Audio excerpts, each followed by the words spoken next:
Hey, everybody, it's Monday, and that can only mean one thing. We're here for our weekly live stream with Alta3, and our topic this week is interview questions. Turns out that of all the topics that are floating around about Kubernetes on YouTube right now, people want to know what kind of questions can they expect to be asked if they are interviewing for a position that requires some Kubernetes knowledge. So here to join me are the ever so awesome Stu and Zach. And between the three of us, we are going to try and prove that we've got the chops to land a job with Kubernetes. And what I got here are some hand-picked questions for us to kind of tackle as a group. Now, are we the interviewers or are we the interviewees? I will read the question, and then basically whoever wants to jump on it first can start answering. I figure the rest of us are probably going to piggyback because you probably don't want to get into some great big teacher lecture like we're all used to doing, but you ought to know what you're talking about, and more information never hurt anybody. So until we either run out of time or until we run out of questions, and I figure it's probably going to be the former, we'll answer some of this stuff and see what we can do. You fellas ready? Go for it. Is it first one to answer wins? Or is it the first one that says the other one's answer's all wrong? Get your Jeopardy buzzers up. Yeah. And then go, and then whoever says that first gets to go first. So, okay. All right. Now, this first question, I phrased it perhaps a little bit intentionally ridiculously, but here's our first one. In your opinion, if I am the boss of this company and we're thinking about going with Kubernetes, should we go with Docker or should we make the stretch to Kubernetes? So is laughing out loud a bad response? Let's say phrase your answers in a way that is not going to prevent you from getting hired. But so also, okay, so that would be a bad response then. I'm just potentially. Well, I mean, you first would be inclined to say, well, I mean, you don't have to make that an end or.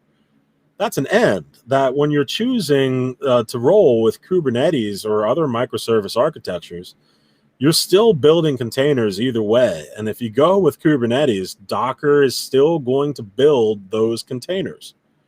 It's just Kubernetes is taking over the orchestration of it. Unless it's container D, right? For the runtime. But I think, you know what we say when we teach?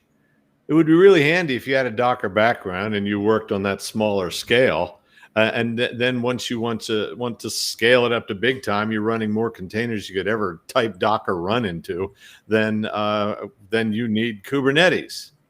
So in our case, we actually don't use Kubernetes. We use Docker because we don't have that many containers that we could just spin them up with a Docker compose. So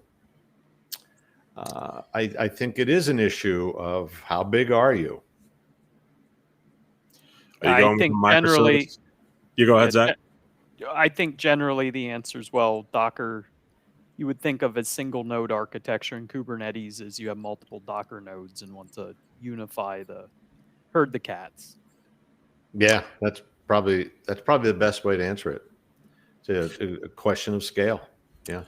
Not too shabby. Not too shabby. I have not dismissed hiring you out of hand thus far. Next question. Go on the hunt.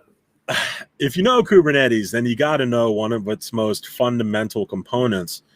What exactly is a pod in Kubernetes?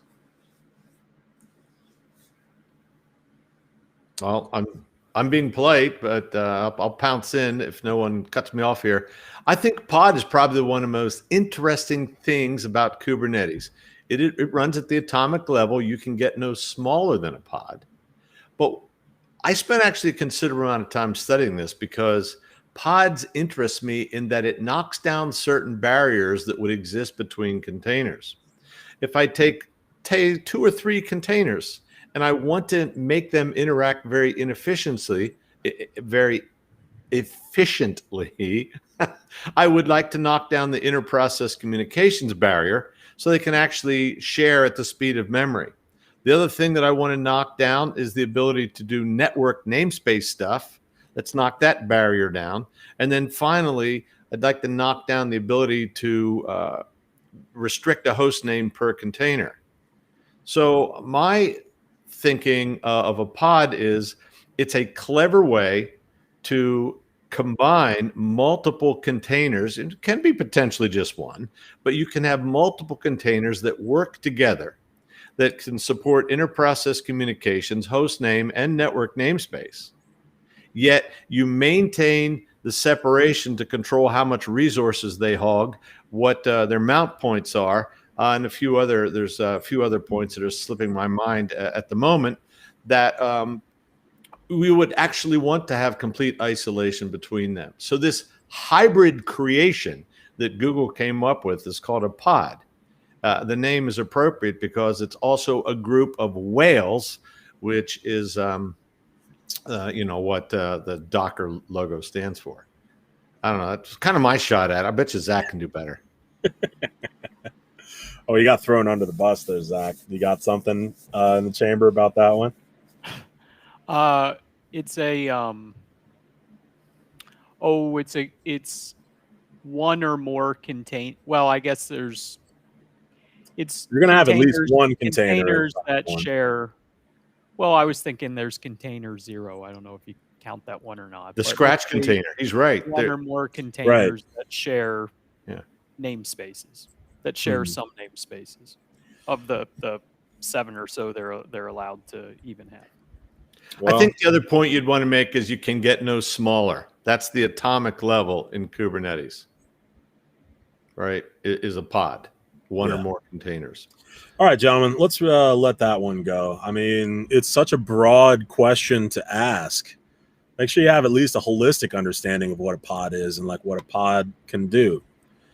I'll start off by answering this one. I deserve a chance to have to go first, I suppose. But what is a node in Kubernetes? Zach was talking about nodes. I mean, it's going to be any number of computers between 1 and 5,000. You can have an aggregate of as many either physical or virtual machines as you want inside of a group of nodes called a cluster. And the more nodes you have in that cluster, the more resources you have to spread around for those pods to be scheduled on. And if I was, getting in as like a cluster admin, then I would talk a bit about how you can auto scale nodes. Talk a bit about how node maintenance, like draining nodes and how to hook them up into a cluster if necessary. It's kind of a deep topic. But I use kubeadm to build clusters. I'd probably go somewhere in that direction on that question. So you would actually, you're bringing the term cluster into it, which is probably the right thing to do. Specifically talking about a node on the cluster. It does make me wonder if whoever's asking this question, they're thinking virtual machine or bare metal. Oh my goodness, that could even be as small as a Raspberry Pi. That could potentially be a node. Doesn't Chick-fil-A actually use Nooks for their nodes? And they it's what I would just think. I would say it is a compute node. It's like you would normally think of as a server or virtual machine that is ultimately going to be one host that is going to serve in some group of them known as a cluster. I'm not sure how much time we should really spend. I think we're kind of hitting it. I don't know how long these interviews would go, but if I was going to hit you with more questions, I want to get through some more.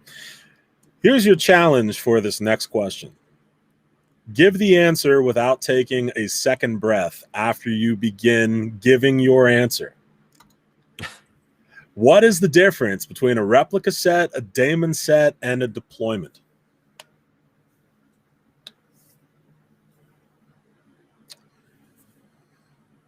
So here's my turn to go. No, go ahead, Zach. I mean, if you want to. I was about to, but you can. Well, deployment, I guess the deployment uses a replica set as part of its deploymentness, right? So Agreed.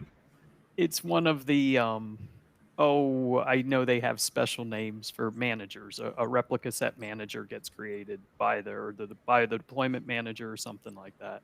Mm. As far as what the replica set does, it just ensures that we have n number of total pods, right? So Yeah. Right. the replica set ensures that the deployment, the replica set's to 5, then n is 5, and we have 5 of those pods, right? A daemon set, and I guess it speaks to scheduling too. Replica set is just get it up, unless there's other constraints. It just comes up that many times. A daemon set is unique in that it's like a replica set, but it implies scheduling on one of each of the nodes, which, going back to the last question, a node I think of as a host that, I mean, if nodes is one, it runs the controller software as well as the container runtime software, right? Like Docker. Yeah.